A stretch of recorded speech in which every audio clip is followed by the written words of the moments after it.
Hello and welcome to the networking session. We should wait for a few minutes. Okay, we have more participants coming in right now. Hello, I'm Celine and I'm honored to be your MC today. Although this session is held virtually, we are determined to make it an interactive one. So this session will provide opportunities for attendees to interact and ask questions to our guest speakers. While we wait for people to continue joining this Zoom session, here's a bit of housekeeping information to all our participants.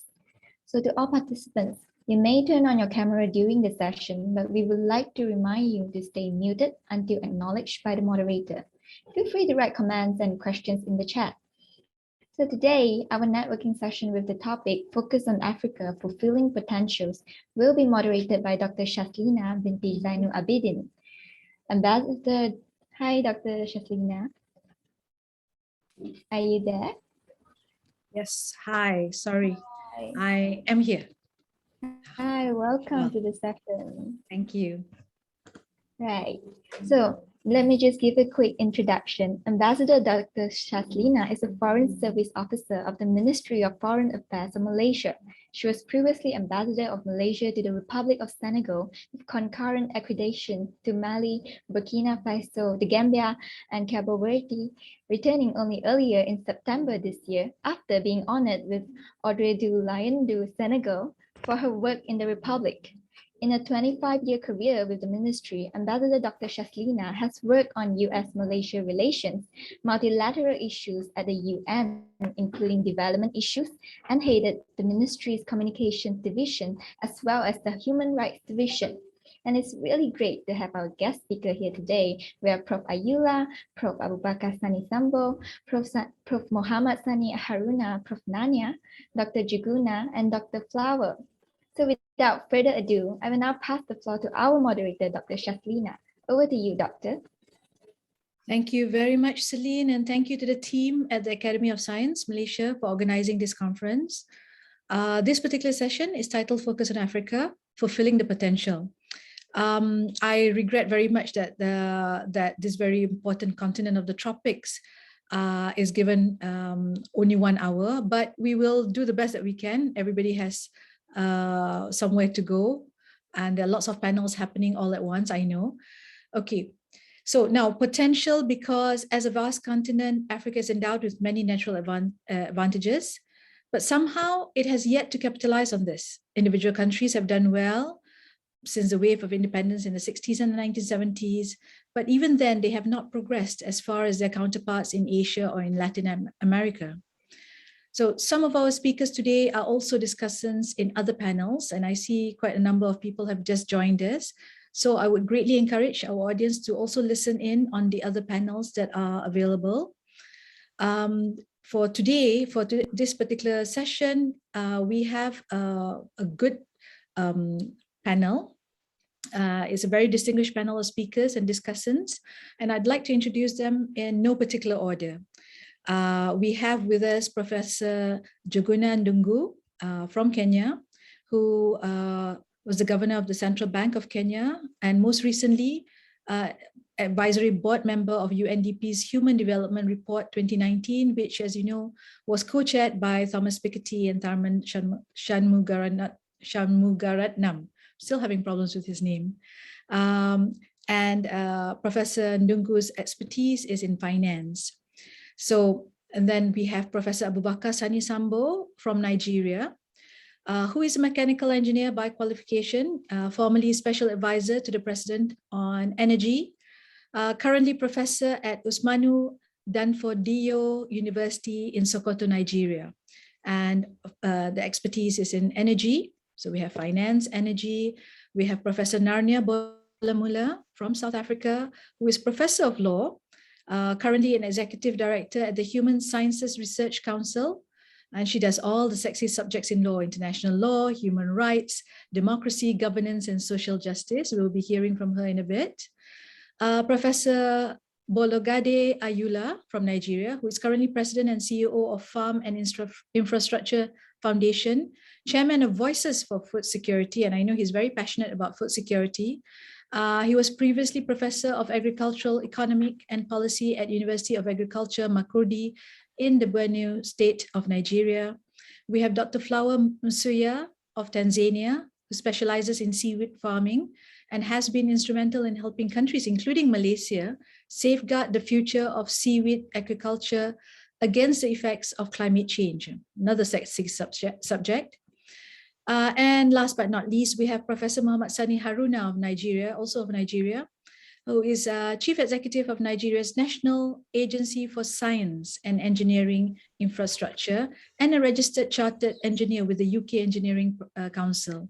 Professor Haruna was instrumental in the successful takeoff of the Naseni Solar Energy Limited. So as I said before, experts in the panel with all sorts of backgrounds. I asked that the speakers touch on these particular topics, sustainability, Africa, and the tropics. Okay, so we know that Africa, despite its vast potential, lags behind the rest of the world when it comes to economic growth and development. In fact, the State of the Tropics Report 2020 identified Africa's sustainable development problem as having its root in the problem of integrating Africa and connecting its people with the rest of the globe. Today, we are not going to go into what the problems were. Let's focus on what we can do. What can we adopt, change, or supplant in the individual countries of Africa to play this catch-up game? So the question I would pose to all of you in your respective fields, if you were given the resources and the capability to ensure that Africa develops rapidly and sustainably, taking the lead in the tropics, what area would you push and why?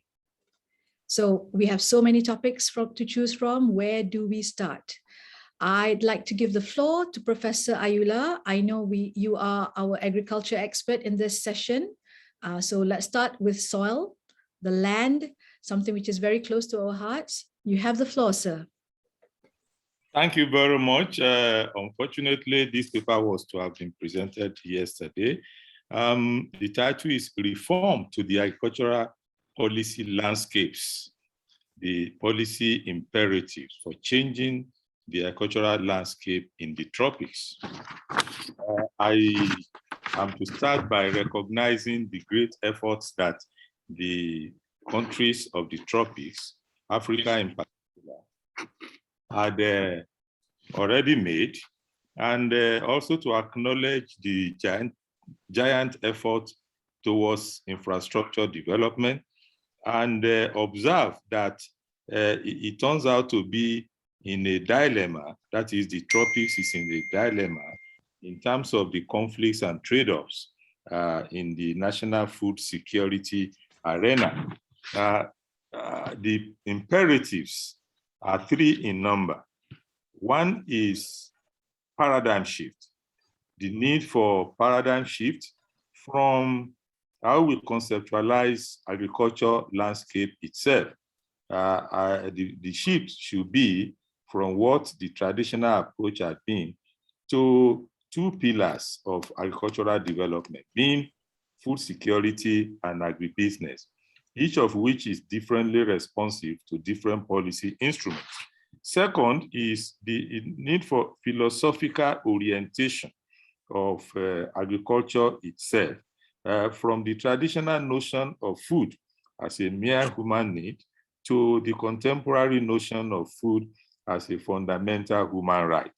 And also the need for role alignment from what the various constitutions of the countries of Africa and the tropics generally provide for as the duty of agriculture in the hand of different policy authorities, and the difference between that and what they do. There are two levers of agriculture in the tropics, which if we have sufficient funds, we would like to propose to focus on. One is the governance factor, and this other is the policy factor. The issues involved in the governance factor concern voice and accountability, political stability and absence of violence, government effectiveness, regulatory quality, rule of law, and control of corruption. These are the governance issues that we are dealing with in this area. The second factor, policy factor, the issues pertain to instability, consistency, constitutionality, and multisectorality of the nature of agricultural policies, food policy in particular, in Africa and the tropics generally. To this extent of changing the landscape, we propose a policy experimentation in order to fix our ideas. My organization, Farm and Infrastructure Foundation, had pioneered such a policy experimentation with the objective to introduce a policy and practice change from the traditional notion of food as a mere human need to the contemporary notion of food as a fundamental human right in Nigeria. And we have many sources globally to support that approach. We put in place a national campaign on right to food launched in 2008. You can see the details of that on our website as provided in the paper. The conceptual framework deals with the aspect of definition, which is a departure from the traditional definition of food security. We define rights to food differently as the irreducible minimum degree of freedom from hunger to someone, for someone to live a healthy, productive, and decent life. And philosophically, we see development as freedom. Therefore, agricultural development as freedom from hunger. Therefore, freedom begets right, hence the need for fundamental right to be accorded food in these areas, which is not an apology of state socialism as such, but the need to feed the people, that is, the need to feed the people without cost. That's exactly what right to food is not. Context, in terms of responsibility and obligations of the actors in the food right regime. One is the category of right holders, which is the generality of the people who are deemed to need to work in order to earn that right. And two is the duty bearers, which have the obligations, that is the government, obligations to respect, to protect, and to fulfill the rights to food in their domain in different manners. By way of data and analysis, we went by conducting serious policy advocacy work in terms of policy engagement, engaging the general public, engaging the policy authorities, engaging the policy publishers, engaging, and then by way of policy activism itself. Whereas right to food held rallies, we have advocacy dialogues, visits to traditional rulers, federal state legislators, awareness creation, sensitization workshop, town hall meetings, and so on. Furthermore, legislative advocacy work was embarked upon, whereby we entered the National Assembly in 2010 to sponsor the Right to Food Bill, and from time to time, these are developed to the present era, whereby the bill has now reached the committee stage, which is being considered. What are the results and conclusions? One, general awareness about the concept and context of food as a human right. Two, several instances of official policy records of events were created and supported for the right to food bill by agricultural ministries at federal and state level. And three, the right to food bill now at its last stage of passage at the National Assembly. In conclusion, one, that inability of many countries of the tropics to feed themselves is the reason for their sluggish economic development, and that the solution to food insecurity in the tropics lies in three policy imperatives, namely paradigm shift, philosophical reorientation, and role conformity. Two, that changing of agricultural landscape in the tropics and Africa in particular will depend on two critical factors. These are governance factors and policy factors. And lastly, that in a regime of food as a human right, not mere human need, the perennial failure of food governance and policy become questionable, actionable, questionable, justiciable, and ultimately remediable by law, thereby creating room for policy responsibility, policy accountability, policy transparency, and rule of law. I thank you very much for listening. Thank you very much, Professor Ayula. We'll come back to you because a few things that you've brought up which are very interesting, and I know Professor Bolamula also has interest in this as a human right. But let's go on to Professor Muhammad Sani Haruna. Are you there? And the same question, what would you do in Tropics Africa to ensure that it would not be sluggish anymore? If you could change things, suggestions, if you would. Professor Haruna, are you there? Yeah. Over to you. And you would need to unmute yourself, sir.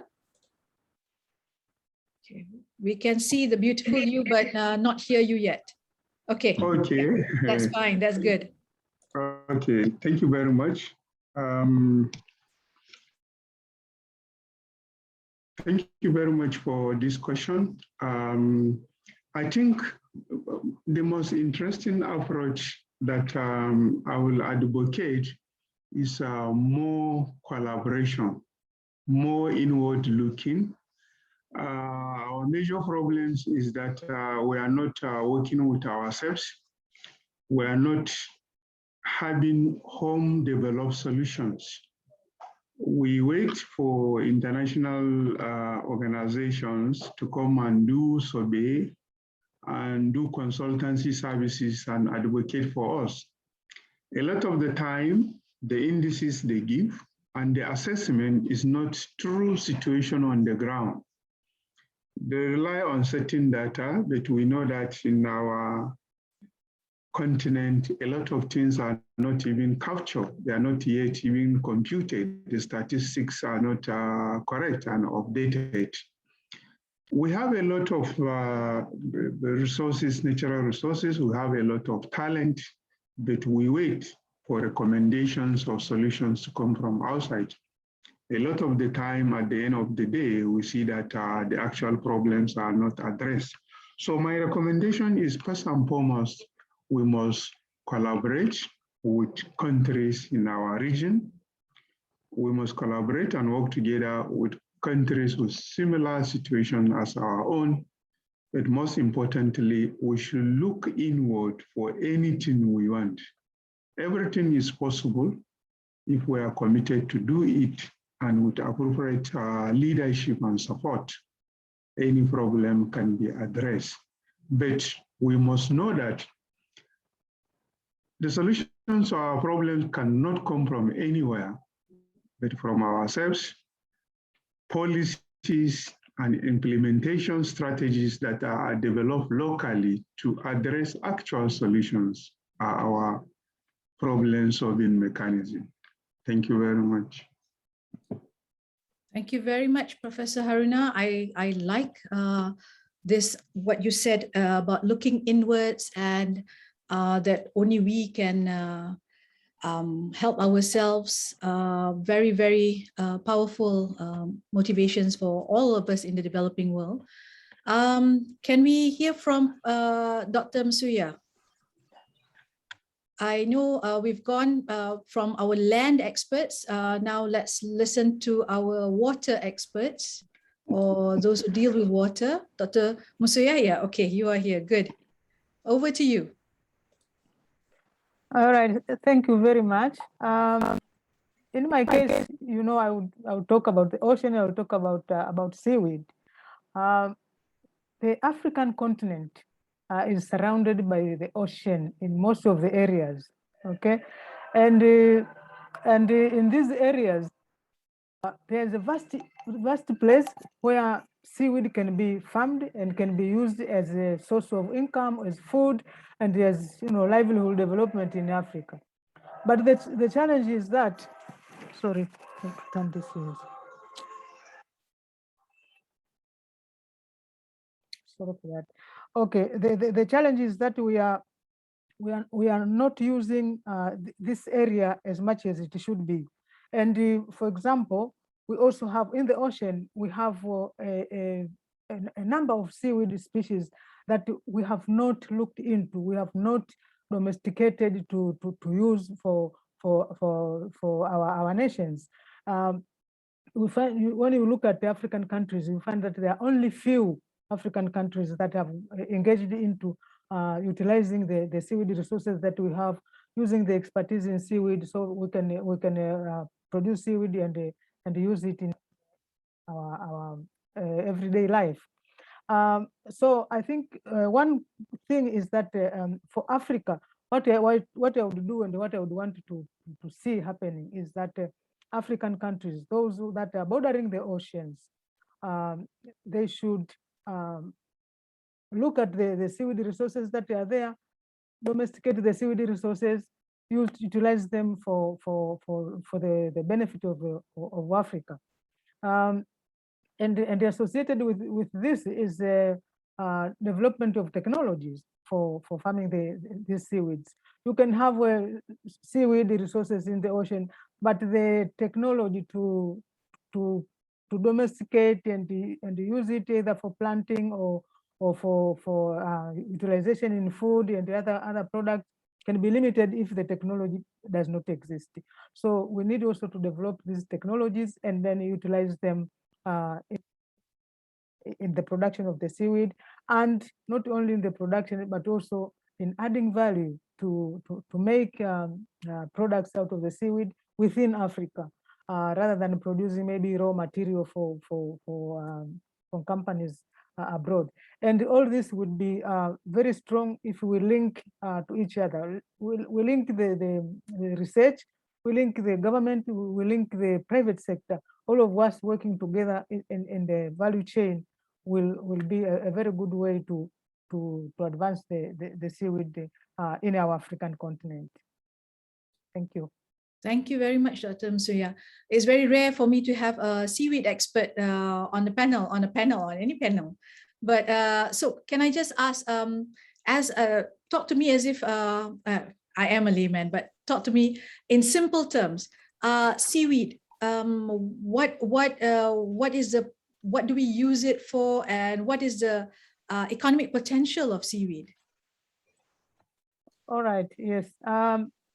Seaweed, it depends on the type of seaweed that is used, the species. So if we are talking about the red seaweeds, like for example, those we call euchumatoids, those that are already cultivated in some of the African countries, for example, we see that we have the seaweed. From the seaweed, we extract a gel called carrageenan, or if it is euchumatoids, or a gel called agar, if it is from other red seaweed species like Gracilaria. So this gel is used in a number of industries. It is used as a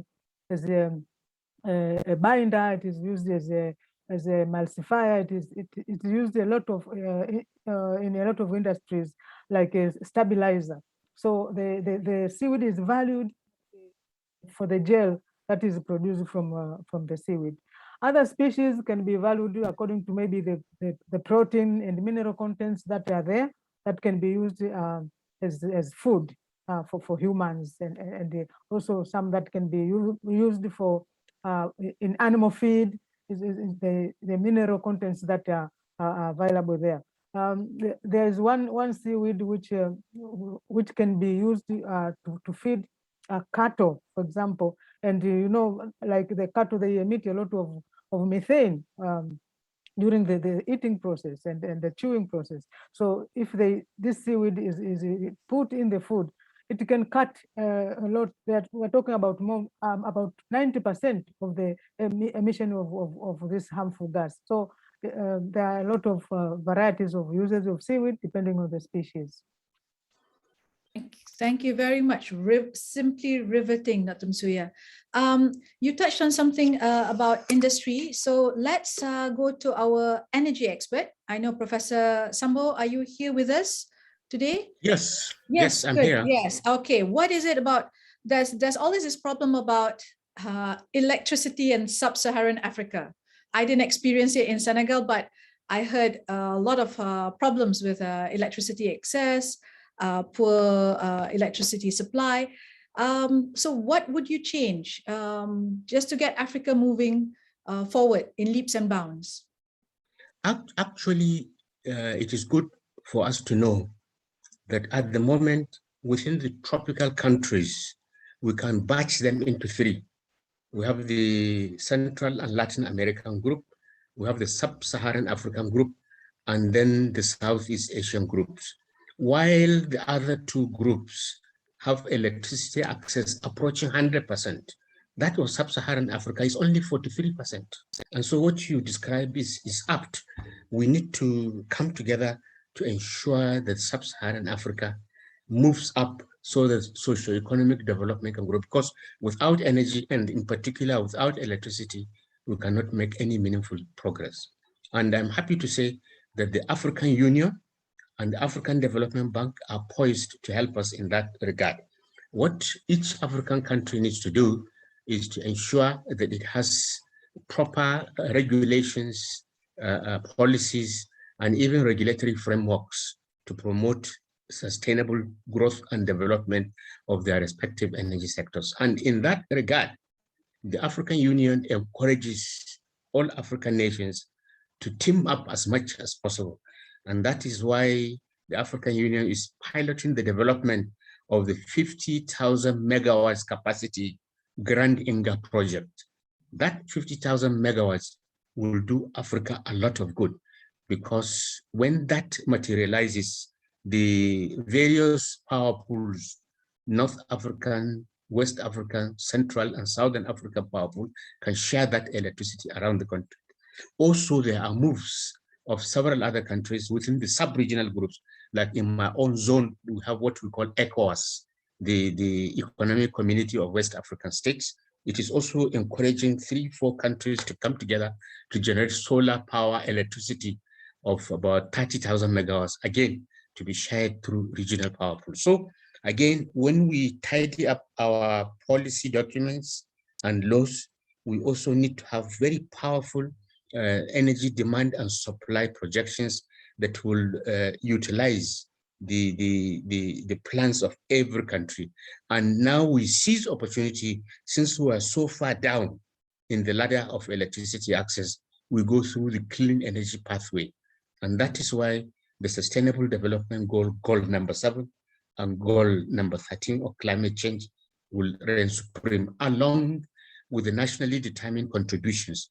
Because in 2013, African countries listened to a presentation from the United Nations Framework on Climate Change and agreed unanimously that climate change is also an African problem, and thereafter mandated each member state to produce its nationally determined contribution for abatement of climate change. And putting the SDG plans along with the NDCs will put Africa in a supreme way. And as I said, with the African Development Bank poised to support the investments in the clean energy pathway, I think African countries have a lot to go. In addition, the very recent decision of African countries to set up the African Free Continental Trade Agreement will promote some African countries that produce energy components to be acquired by other African countries much more facilitatory manner than importing from far away countries. So if this are all put together, we begin to see a better way for electricity in our continent, so that healthcare delivery, education, manufacturing, and so on and so forth will take their proper place in our continent. Thank you very much. You spoke just now, sir, about Professor Sambo, about electricity in sub-Saharan Africa. What is the major source of electricity? Is it solar, or is it? At the moment, it is being dominated by fossil fuels, but the move is to get renewable energy to take over, and solar energy is on top. The Africa, and in particular sub-Saharan Africa, there is no zone of the world that is better blessed in terms of solar radiation availability. And all we need to do is to put in place the necessary machineries, like Professor Haruna has mentioned. his agency has started producing solar panels in the country. And so what we require is also expanding that one significantly, and also getting the balance of system components of the deep cycle batteries, the inverters, the charge controllers, and so on and so on, so that putting them all together, we begin to generate our electricity using the well-endowed solar radiation climatology in the continent. Thank you very much, Professor Sambo. Okay, we'll move on and we'll come back for questions later. Is Professor Ndungu here? If not, let's yield the floor to Professor Bolamula.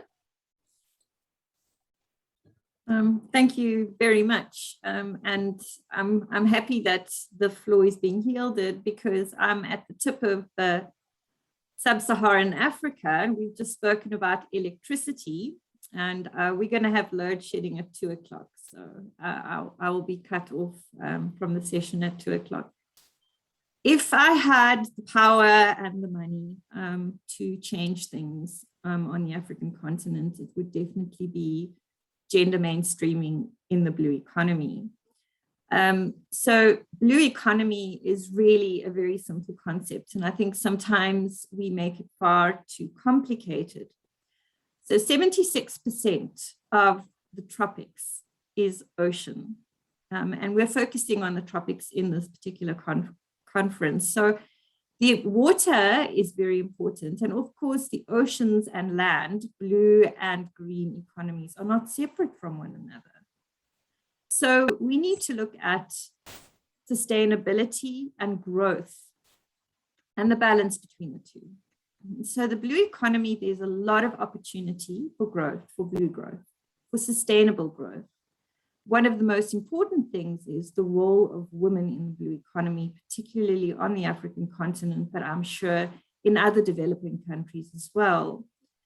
In terms of artisanal fishing, for example, women are predominantly involved in this industry and are paid far less than men are, and work somewhat down the value chain. So the value of their work is not as important, or not taken as seriously as it should be. We need to remember that when women prosper, economies prosper. So if we bring women into the blue economies and we recognize them, we deal with pay gaps, we ensure that we recognize the value of the role of women in the blue economy, I'm sure that the blue economy will grow, our own economies will grow, and of course, gender equality would become more of a reality. As we know, the Sustainable Development Goals deal with life under ocean, that's goal 14, also deals with gender equality, and I wouldn't want to think that it's only one goal dealing with women or gender equality. It applies to every single goal that is listed under the Sustainable Development Goals. So my dream would really be to recognize women for their contributions in the blue economy and in coastal economies, if we want to call it that, and thereby advance the Sustainable Development Goals. And we have been set back in terms of achieving the Sustainable Development Goals, precisely because of the fact that we have been living through a pandemic, and this pandemic has been partially caused by climate change and the erosion of the environment. And the future, of course, is the seas. Most of the world is covered by sea.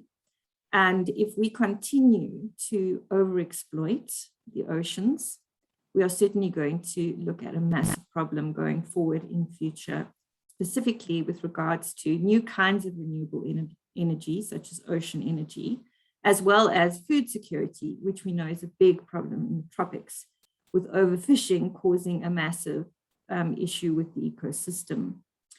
So it would be really good if we could look at untapped energy in the blue economy and the role that women can play in ensuring that we can tap that energy, and that we could ensure that whatever we do is sustainable. And I love the concept, of course, of renewable energy and the importance of that in sub-Saharan Africa. That is very correct. We're mostly reliant on fossil fuels and coal. And this is something that we really need to address because, as I've just told you, we are going to have what we call load shedding or a power cut at 2 o'clock. We have these about twice a day for 2 hours because the way in which we're doing things are not sustainable. So thank you very much for the opportunity to give you some ideas on what I think would be valuable to the African continent and would be valuable to the tropics as well. Thank you so much, Professor Bolamula.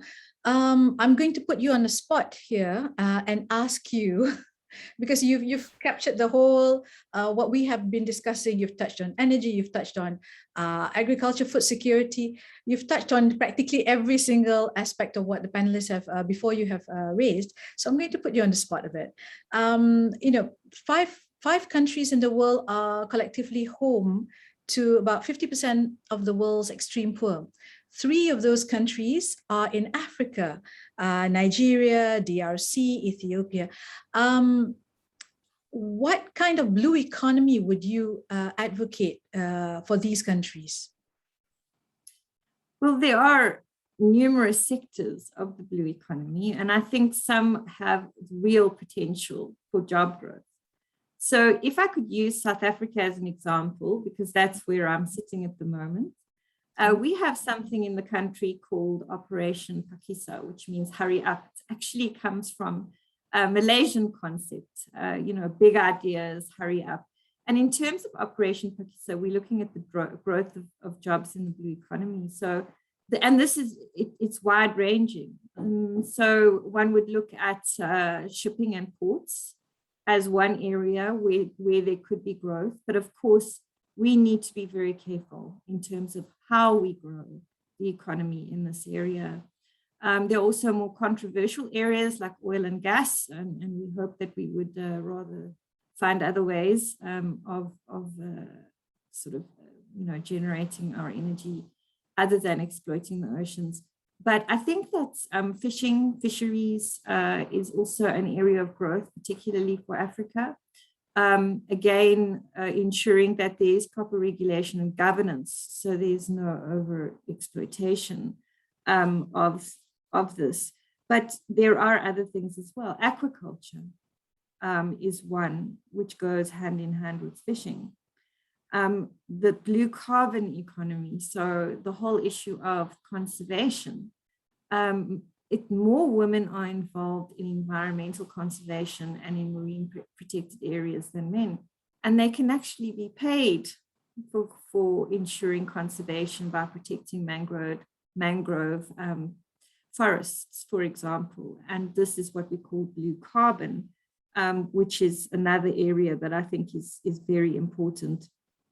And then, of course, innovation and technology and science and research are essential, and they are part of the whole concept of the blue economy and the reality of the blue economy. I hope that I've answered your question sufficiently.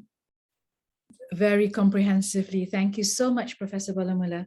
I'd like to come back to, if there are no questions, I'd like to come back to Professor Ayula and food security. Now, I just want to know where you stand, sir. This argument that, not argument, it was found that tropical forest in Africa holds more carbon than previously thought. And so there's always this push for more forest cover, not only in Africa, but also in Asia. So this idea about having food security, it eats up into the amount of forest cover to have more agriculture, to have big agricultural businesses, eats up into the forest cover that we have. Where do you stand in all of this?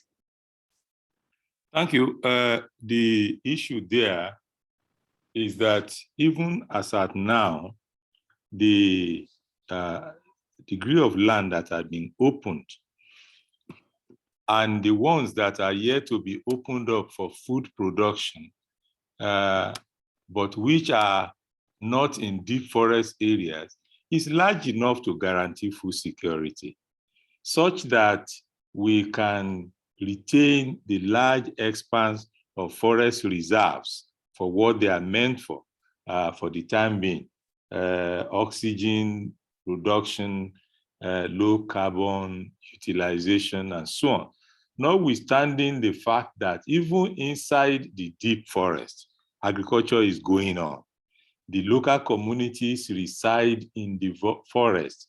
Agroforestry is still very important. With all that added to serious farm production going on in the areas that have been cultivated, we can still make food security possible without further deforestation and without further carbonization, on and on. Therefore, my position is optimal utilization of the presently opened up lands instead of continuous deforestation. Thank you very much, Professor Ayula. Very, very clear on where you stand in this. We'll come back to Professor Haruna, if we could. You spoke about collaboration. Could we coax more out of you in what areas and who would be doing the collaboration? Because I think, Vinu has asked if African Union could collaborate with Asian countries. So what kind of collaboration are you thinking about? Thank you very much. It is high time and absolutely necessary for African countries to collaborate with Asian countries. At agency level, my agency, National Agency for Science and Engineering Infrastructure, NASENI, has been approaching and benefiting from some Asian countries' achievement, which we have been assisted Malaysia through SIRIM, for example, Indonesia, BPPT. Whatever we see, they are progressing in it and we need it. We believe they are more open and willing to work with us and support us to help us bridge any gap identified than seeking this type of support or assistance or collaboration elsewhere. You see genuine interest and willingness to support and assist. Now, in any area, Professor Sambo a while ago talked about how we're able to commence using locally available raw material to develop our own means of production of solar energy that can promote this, because it is an area to go, especially with the huge gap from the targeted power we need in Nigeria and what is available on the ground. Renewables are definitely compulsory supplement. So I have seen a question whether collaboration should be through African Union. My recommendation is that individual countries should approach Asian countries and identify areas of need to work together. If the Africa can go as a bloc, it will have been very interesting. But my experience has been that whatever the union is going as a bloc has never been successful due to non-uniformity in implementation and possibly sometimes some political interference from elsewhere that may not want the bloc as a whole to succeed. So it's better you identify what you need support and work together with an Asian country and you work seriously to benefit from that. Through that, we have domesticated and progressed in several technologies we don't have, and we are able to have from sister organizations from Asia to support us to do this. Thank you. Thank you, Professor Haruna. I think you hit the nail on the head. Sometimes it's easier to work with outsiders than it is to work with our neighbors.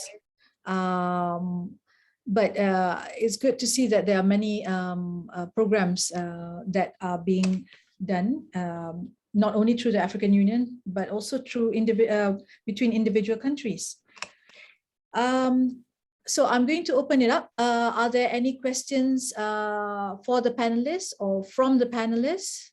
Anything that you would like to discuss further?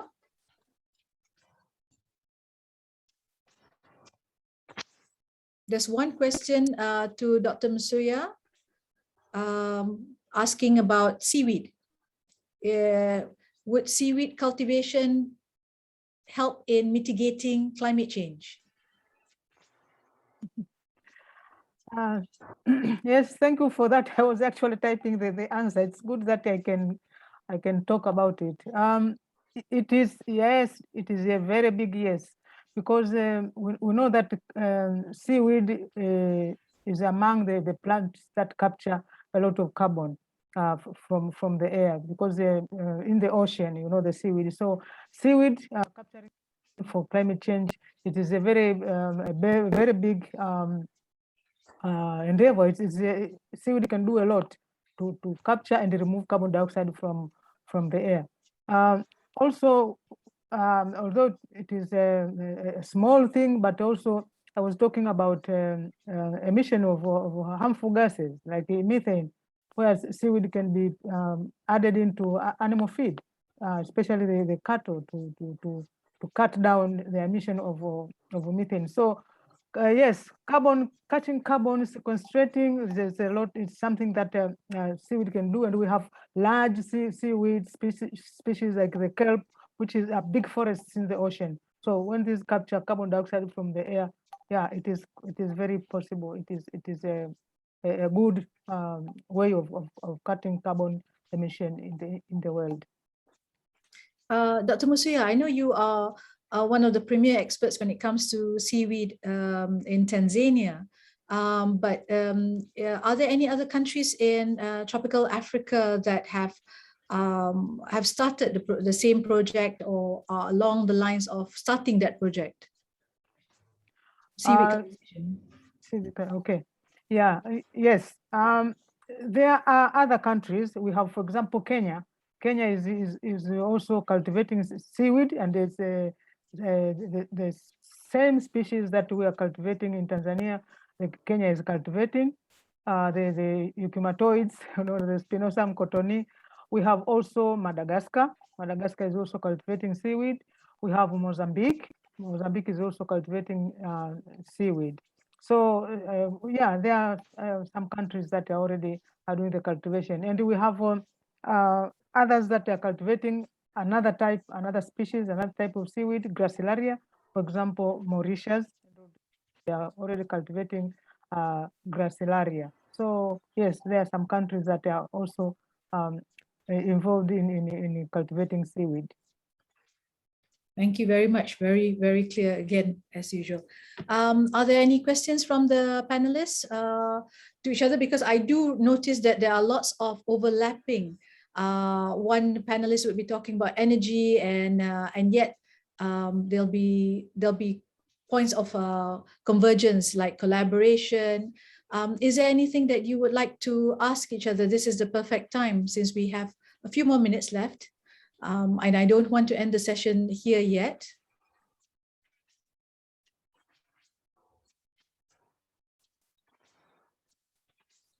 Okay, then let me just throw out a question quickly and give each panelist a chance to answer. If you could choose a country in tropical Africa that you would like to work in terms of your field, whether it's in agriculture or energy, and try and really change the landscape of that particular country, what country would it be, and what field and why? Professor Ayura. Thank you very much. I am eager to address that. In Africa, and specifically in West Africa, the country of the future is Nigeria. It is the largest market for any conceivable commodity of agricultural nature, be it food or non-food, that you can find around. It is also market for innovations, market for sources of greater productivity, especially in the food arena. It has perhaps the largest size of arable land, in the region. So adding all these together, and of course, the biggest market in terms of capital outlay and reserves, and with high growth potentials, subject to addressing governance issues and policy issues. That is my take on that score for now. Thank you. Why am I not surprised that you would choose Nigeria? I saw you smiling, of course. There's biasness on this panel. There are 3 Nigerians, I think, on this panel. Okay, Professor Haruna, you actually have a question also about biogas development in Africa. Could you answer my question and also answer another question about biogas development in Africa? I'm sure you can manage both. Yes, biogas has a lot of potential in Africa. We can generate a lot, because if you look at sub-Saharan Africa, about 60% of it, you can get biogas meaningful, both in terms of biodiesel and ethanol. Of course, while the whole world is even moving away from all this, at the same time, their carbon footprint is much lower than mineral, petrol and diesel. So we can significantly go in that direction. And if you ask me of where to work in Africa, I will still come back to the idea of working in African Union, because the African Union has a chance to pilot development of the 50,000 megawatts Grand Inga, so that we can also develop the regional power pools, North African, East African, South African, Central and West African power pool, so we can share the electricity generated therefore. African Union can also pilot geothermal energy development in East Africa and share it in the regional power pools. In addition, we can get across the Sahel zone from West region up to Somalia. That zone, we can generate something like 200, 300,000 megawatts of electricity, solar PV, and share through the regional power pools. I'm sure some of you will remember the Desert Tech project, which some European countries were thinking of developing in the Sahara. So we can do another type of desert around the Sahelian zone of tropical Africa, and then that can be piloted beautifully by the African Union. So I like to work at the African Union for all these purposes. Very smart answer. Sorry, I'm not going to work. I'm not going to say work in Nigeria again. Because Professor Ayula just took it. I'm sorry, I misspoke just now. I meant Professor Sambo, but I said Professor Haruna. Sorry. But it was a very diplomatic answer, Professor Sambo. We'd like to work in an international organization rather than be stuck in a country. Yes. Where there's power. Yes, Professor Haruna, your turn. Okay, thank you very much. Like Professor Sambo, I will still say that the attention should be Nigeria. So therefore, if I have this opportunity, it is in Nigeria I want to work, and the area I want to work in Nigeria is to do everything that is possible to increase the power output, the availability of energy, particularly electricity. If we succeed in having adequate power supply in Nigeria, a lot of businesses will come up, those that are in existence will prosper. And when there is prosperity in Nigeria, the entire African continent will benefit from it. I think the solution should start from Nigeria. It's not because I'm a Nigerian, but everything Africa you see is in Nigeria. Thank you very much. Yeah. Professor Sambo, sorry. Professor Ayuna, you wanted to say something? Yes, I missed to make the final point that addressing any development problem in Nigeria automatically implies addressing 50% of the problem of Africa on even the tropics. Way of demonstration effect Nigeria we have. Thank you very much. There's no way I can fly the Senegalese flag like this. Overrun by Nigerians. Professor Sambo, I think you, Professor Haruna is giving you a run for the money, for your money. He's eyeing the post of advisor to the president, perhaps. Once you leave for the African Union, he's going to. One thing that the panelists have forgotten is that the African Development Bank president, being a Nigerian now, is throwing the development funding to African countries. Of course, I wouldn't say he is going to bias it to Nigeria. He was recently in Nigeria for a ministerial retreat, and he called on all African countries to patronize the bank more intensively to develop Africa as a whole. So since this is an African session, that's why I'm taking an African position, not my own selfish country position. I give up. I give up. Okay, I will ask Dr. Masuya to say what she needs to say, because, and then we'll leave it with the women, shall we? Okay, Dr. Masuya, which country, why? Okay, you know, if one talks of her own country or his own country, you know, you are talking because you are from that country. But when we talk about seaweed, in Africa, Tanzania is a giant. You know, Tanzania is the third largest producer of eucuma seaweed in the world. In the world, is the third one. So if we want to expand seaweed, I would say we start in Tanzania, but I would like to engage island states, because even in Tanzania, we see that 75% of the seaweed produced comes from Zanzibar Islands. So I think island states have a big chance of producing seaweed and utilizing seaweed. So I would engage things like countries like Madagascar to work with Tanzania for production of seaweed and utilization of seaweed. Thank you. Thank you very much. I think one more question. Professor Professor Bola Mula, are you here? I'm just worried that she's been cut off. If not, okay, we'll leave it at that. I'm sorry to have sparked the Tanzania, Nigeria, Senegal wars, but I hope you have a very good evening. It's evening for us in Malaysia. I hope you have a very good evening. Thank you very much for your participation, and we look forward to seeing you the next time around. Thank you very much. Distinguished guests. Thank you. Thank you. Bye. Bye-bye. Thank you. Bye-bye. Hi. All right. Thank you, everyone. We'll have more next session. We'll have the panel discussions with 3 different parallel sessions on frontier technology, tropical agriculture, natural development, and neglected tropical disease.